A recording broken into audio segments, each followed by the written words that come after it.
Sometimes I wonder how easy it is for me to describe all this all over again.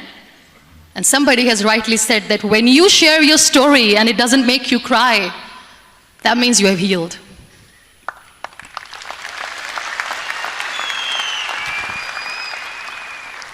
Those 2.5 months in the hospital were dreadful. I will not make up stories just to inspire you. I was at the verge of despair. One day, doctor came to me and he said, well, I heard that you wanted to be an artist, but you ended up being a housewife. I have a bad news for you. You won't be able to paint again because your wrist and your arm are so deformed, you won't be able to hold a pen again. And I stayed quiet. Next day, doctor came to me and said, your spine injury is so bad, you won't be able to walk again. I took a deep breath and I said, it's all right. The very next day, doctor came to me and said, because of your spine injury and the fixation that you have in your back, you won't be able to give birth to a child again. That day, I was devastated.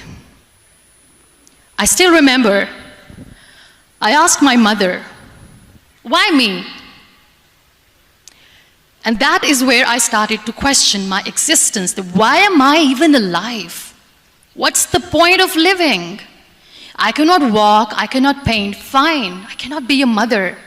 And we have this thing in our heads, being women, that we are incomplete without having children. I am going to be an incomplete woman for the rest of my life. What's the point? People are scared. They think I will get divorced. What is going to happen to me? Why me? Why am I alive? We all try to chase this tunnel. We all do this because we see light in the end of the tunnel, which keeps us going. My dear friends, in my situation, there was a tunnel that I had to roll on, but there was no light. And that is where I realized that the words have the power to heal the soul.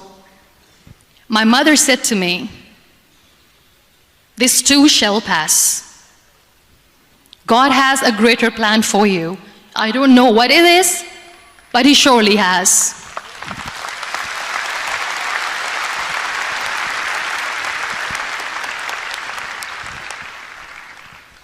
And in all that distress and grief, somehow or the other, those words were so magical that they kept me going.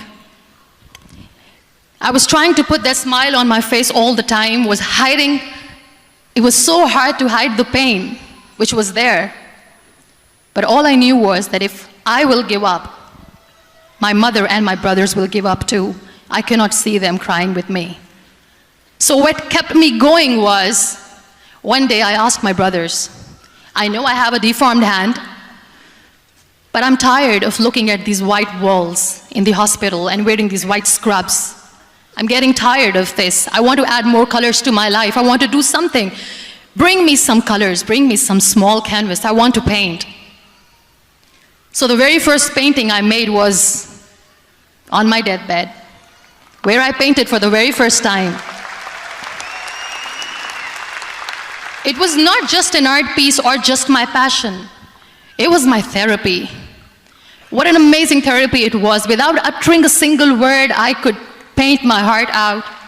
I could share my story. People used to come and say, what lovely painting, so much color. Nobody could see the grief in it. Only I could. So that's how I spent 2.5 months in my hospital, crying, never complaining or whining, but painting. And then I was discharged, and I went back home. And I went back home, and I realized that I have developed a lot of pressure ulcers on my back and on my hip bone. I was unable to sit. There were a lot of infections in my body, a lot of allergies. So doctors wanted me to lie down on the bed straight for not 6 months, for not 1 year, for 2 years. I was bedridden, confined in that one room, looking outside the window, listening to the birds chirping, and thinking maybe there will be a time when we'll be going out with the family and enjoying the nature. That was the time where I realized how lucky people are but they don't realize. That is the time where I realized that the day I'm going to share this pain with everyone to make them realize how blessed they are, and they don't even consider them lucky. There are always turning points in your life. There was a rebirth day that I celebrated. After 2 years and 2.5 months, when I was able to sit on a wheelchair, that was the day when I had the rebirth. I was a completely different person. I still remember the day I sat on the wheelchair for the first time, knowing that I'm never going to leave this, knowing that I won't be able to walk for the rest of my life. I saw myself in the mirror and I talked to myself. And I still remember what I said. I cannot wait for a miracle to come and make me walk. I cannot sit in the corner of the room crying, cribbing, and begging for mercy because nobody has time. So I have to accept myself the way I am. The sooner the better. So I applied the lip color for the first time.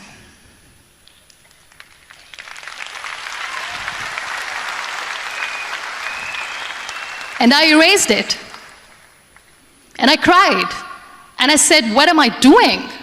A person on a wheelchair should not do this. What will people say? Clean it up. Put it again. This time I put it for myself. Because I wanted to feel perfect from within.